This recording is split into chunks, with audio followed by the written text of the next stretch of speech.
30 साल की थी नीलम, जब एक कार हादसे में उसके पति की मौत हो गई। उसकी गोद में था उसका 4 साल का बेटा और ढेर सारी जिम्मेदारियां। नीलम को सजने संवरने और अच्छे कपड़े पहनने का बहुत शौक था, लेकिन पति की मौत क्या हुई, नीलम की तो जैसे दुनिया ही बदल गई। मेरे बेटे को गुजरे हुए अभी 1 साल भी नहीं हुआ और तूने गुलाबी रंग का कुर्ता पहना हुआ है।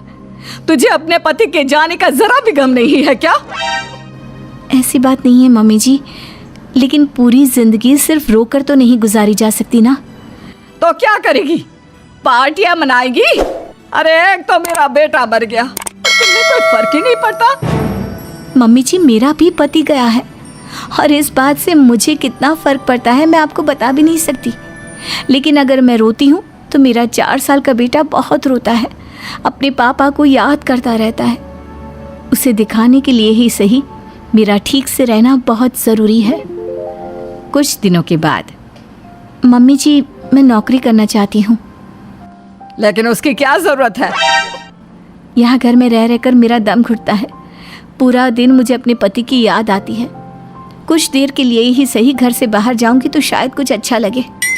ठीक है, जैसा तुम्हारा मन करता है वैसा करो, लेकिन ध्यान रखना ये ज्यादा चटक मटक रंगों के कपड़े पहनकर घर से बाहर जाने की जरूरत नहीं है, वरना दुनिया हमारे बारे में बातें करेंगी। अपनी सास की बात मानकर नीलम सफेद रंग के कपड़े पहनकर ऑफिस जाना शुरू कर देती है। ऑफिस में नीलम की एक सहेली बनती है दिव्या। नीलम, तुम हमेशा ये सफेद कपड़े पहनकर क्यों आती हो? दिखने में इतनी सुंदर हो, जॉब करती हो, तुम्हें अच्छे से रहना चाहिए। तुम्हें तो पता ही है, 1 साल पहले मेरे पति की मौत हो गई और इसीलिए मेरे ससुराल वालों ने कहा है कि मुझे सिर्फ सफेद कपड़े ही पहनने चाहिए, वरना लोग मुझे गलत समझेंगे। लोगों के हिसाब से तो अपनी जिंदगी जीना ही गलत है, लेकिन तुम कब तक ऐसे रहोगी? जो हो गया उसे भूल जाओ। मेरा भी बहुत मन करता है कि तुम लोगों की तरह रंगीन कपड़े पहनूं, अच्छे कपड़े पहनकर तैयार होकर रहूं, लेकिन फिर मोहल्ले वाले और रिश्तेदार मेरे बारे में उल्टी सीधी बातें बनाने लगते हैं। देखो, तुम जॉब करती हो, तुम्हें लोगों की बातों की परवाह नहीं करनी चाहिए। अगले दिन नीलम जाने के लिए तैयार होती है और रंगीन कपड़े पहन लेती है। ये देखकर नीलम की सास को गुस्सा आ जाता है।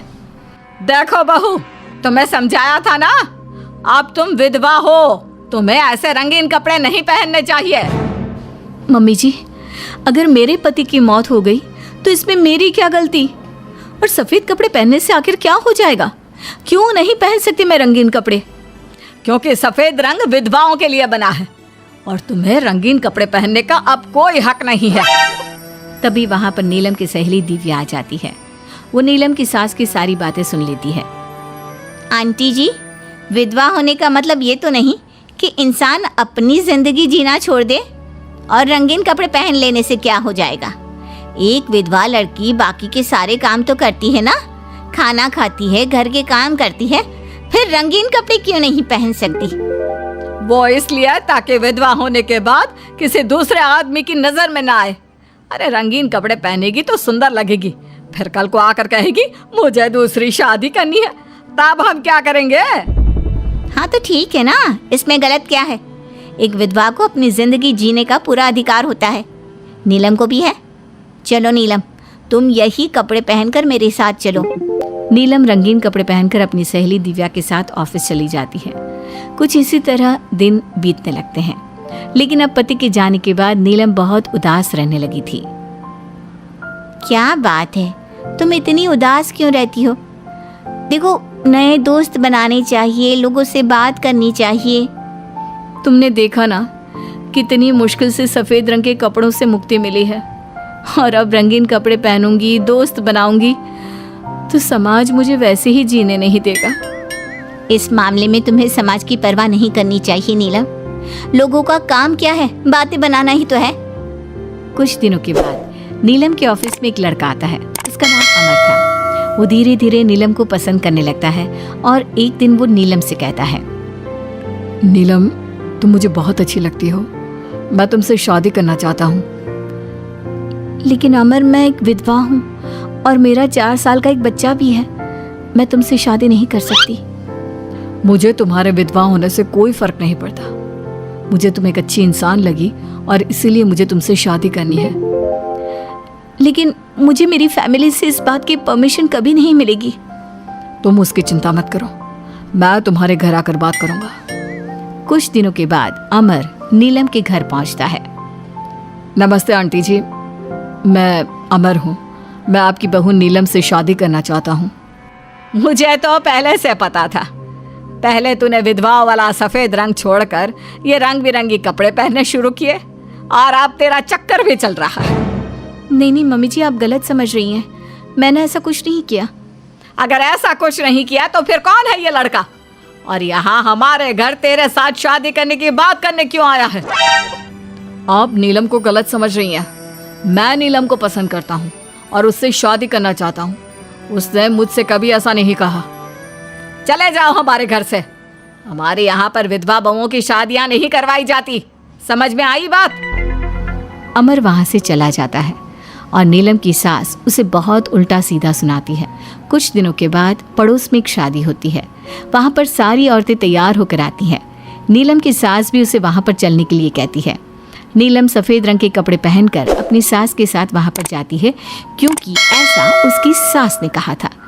पर सारी औरतें काफ़ी सुंदर तैयार होकर आई थी। देखो तो मेरी साड़ी का कलर कितना सुंदर है, तुम्हें पसंद आया? और ये देखो मेरे कंगन, पिछले महीने ही दिलवाए थे मेरे पति ने। कितना अच्छा डिजाइन है ना? अरे तुम्हारी मेहंदी तो दिखाओ, रंग तो बहुत सुंदर आया है। लगता है तुम्हारा पति बहुत प्यार करता है तुमसे। और नहीं तो क्या। और वैसे भी ना, मुझे मेहंदी का ये लाल रंग बहुत पसंद है। अरे जरा उधर तो देखो, ये नीलम वहाँ पर क्या कर रही है? हम सबके बीच में विधवा का क्या काम? अरे इसका यहाँ होना तो मनहूसियत है। इसकी सास को इतना भी नहीं पता कि इसे यहाँ नहीं लाना चाहिए था। ऐसे सफेद कपड़े पहनकर बैठी हुई है, दूर से पता चल रहा है कि उसका पति मर गया। नीलम की सास ये सारी बातें सुन लेती है और फिर अपनी बहू के उदास चेहरे की तरफ देखती है। नीलम की सास को इस बात का एहसास होता है कि उसने अपनी बहू के साथ अच्छा नहीं किया। घर आने के बाद, नीलम जरा मेरे पास आना बेटा। क्या हुआ मम्मी जी? मुझसे कोई गलती हुई है क्या? लो बेटा, बहुत सुंदर सुंदर और रंगीन साड़ियाँ हैं, ये सब तुम्हारे लिए। और सुनो, वो जो लड़का उस दिन घर आया था ना, क्या नाम था उसका? अमर। उसे कहना कि वो मुझसे आकर मिले। लेकिन अचानक क्या हुआ मम्मी जी? सब ठीक तो है ना? आप ये कपड़े मुझे क्यों दे रही हैं? और अमर से क्या काम है? बेटा, मेरे बेटे की मौत के बाद भी तुम मेरा इतना ख्याल रखती हो, नौकरी करती हो, पैसे कमाती हो। आज जब उस शादी में मैंने दूसरे लोगों की बातें सुनी, तब मुझे इस बात का एहसास हुआ कि विधवा होने के बाद भी तुम्हें जीने का अधिकार है। मम्मी जी, मैं कुछ समझी नहीं। देखो बेटा, जो चला गया वो चला गया, लेकिन आज के बाद तुम रंगीन कपड़े पहनोगी, खुश होकर रहोगी। और हाँ, मैं खुद तुम्हारी शादी अमर के साथ करवाऊंगी। लेकिन मम्मी जी, आप ये सब क्यों कर रही हैं? मैं तो आपके कहने पर सफ़ेद कपड़े पहनकर शादी में गई थी। वही तो बेटा, मुझे अच्छा नहीं लगा। और ऐसा तो किसी किताब में नहीं लिखा कि विधवा होने के बाद एक लड़की को सिर्फ सफ़ेद कपड़े पहनने चाहिए। अगर तुम ससुराल में रहकर अपनी जिम्मेदारी उठा सकती हो, तो फिर अपनी जिंदगी में सारी खुशियों पर भी तुम्हारा अधिकार है। नाचने वाली से शादी। दिनेश एक बार अपने दोस्त अमर की शादी में उसके गांव गया। दिनेश और उसके दोस्त शादी में जमकर मजे कर रहे थे। अमर की शादी में एक नाचने वाली लड़की भी आई थी, जिसका नाम था अमृता। उसका नाच देखकर वो लड़की दिनेश को बहुत पसंद आ जाती है। जब वो लड़की शादी में डांस करके वहाँ से जाने लगती है, तो दिनेश उसके पास जाता है। देखो, तुम मुझे बहुत पसंद हो, तुम बहुत अच्छा डांस करती हो। जी शुक्रिया, डांस की बात तो सही है, लेकिन आप मुझे पसंद करते हैं, ये बात समझ में नहीं आई। इसमें समझना कैसा? मैं तुमसे शादी करना चाहता हूँ। हाँ, आपको पता नहीं क्या, मैं नाचने वाली हूँ और हम जैसी लड़कियों से कोई शादी नहीं करता। बहुत लड़के आते हैं तुम्हारी तरह बातें बनाने वाले, शादी के प्रपोजल्स लेकर लेकिन शादी कोई नहीं करता। कौन करेगा मुझसे शादी? मैं सच कह रहा हूँ, मैं सच में तुम्हें बहुत पसंद करता हूँ और तुमसे शादी करना चाहता हूँ। मुझे तुम्हारी बात पर बिल्कुल भरोसा नहीं। अगर तुम सच में मुझसे शादी करना चाहते हो तो अपने माँ बाप को साथ में लेकर आना। मैं तुम्हें यहीं इसी गांव में मिलूंगी, ये मेरा पता है। शादी होने के बाद दिनेश अपने घर लौट आता है। अपनी माँ के पास जाकर कहता है, माँ, मैं अमृता नाम की एक लड़की को बहुत पसंद करता हूँ, उससे शादी करना चाहता हूँ। अरे बेटा, लेकिन ये अमृता है कौन? किसकी बेटी है?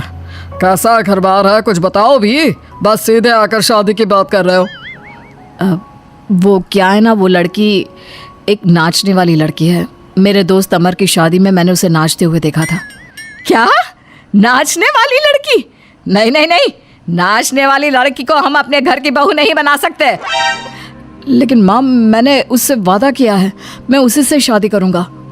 वादा करने से पहले अपने माँ बाप से पूछना जरूरी नहीं समझा? किसी भी नाचने वाली को ऐसे शादी का वादा करके चले आए? लेकिन पापा, एक बार आप उससे मिल तो लीजिए, क्या पता आपको भी वो पसंद आ जाए। दिनेश के माँ और पापा दिनेश और अमृता की शादी के लिए तैयार नहीं होते। एक दिन दिनेश के मम्मी पापा अपने गांव से बाहर कहीं जा रहे होते हैं।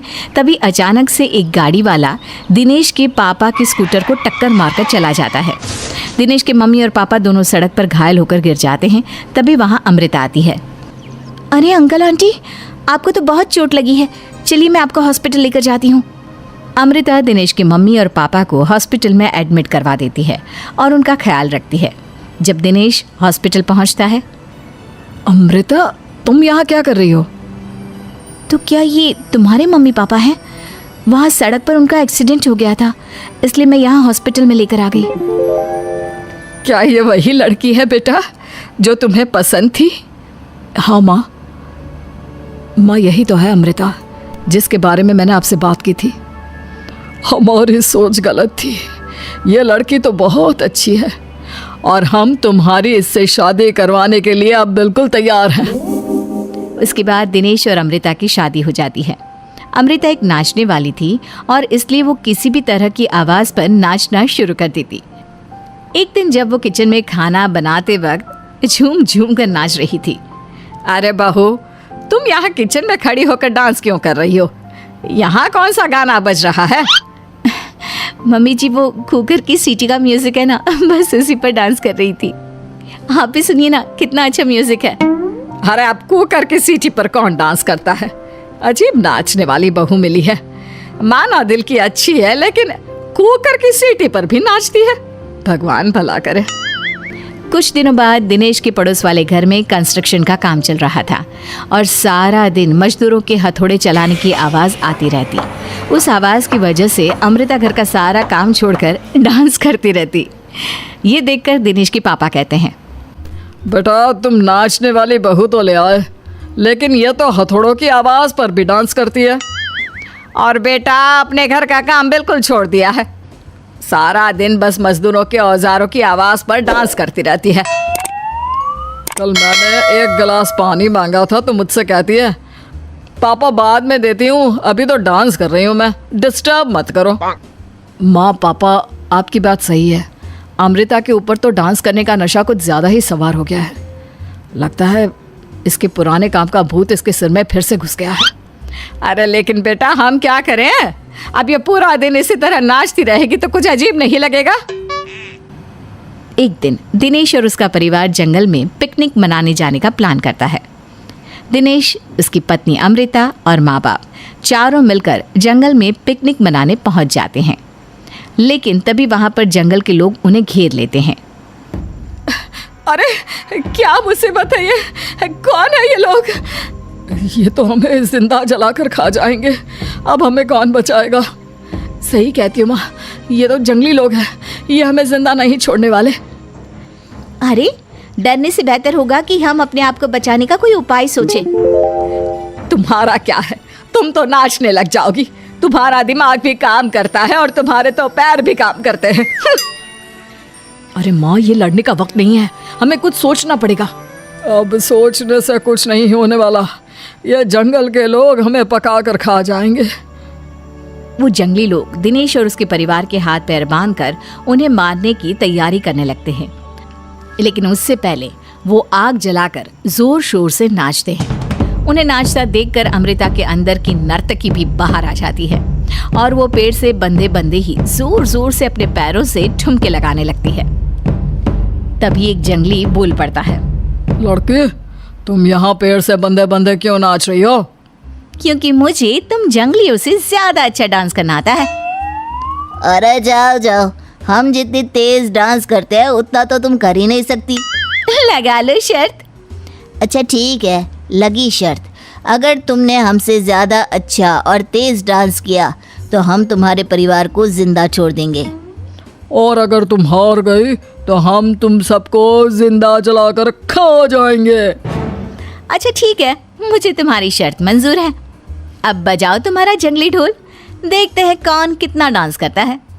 वो जंगली लोग जोर जोर से ढोल बजाकर नाचना शुरू कर देते हैं। दिनेश और उसका परिवार उनके नाच की स्पीड देखकर दंग रह जाता है।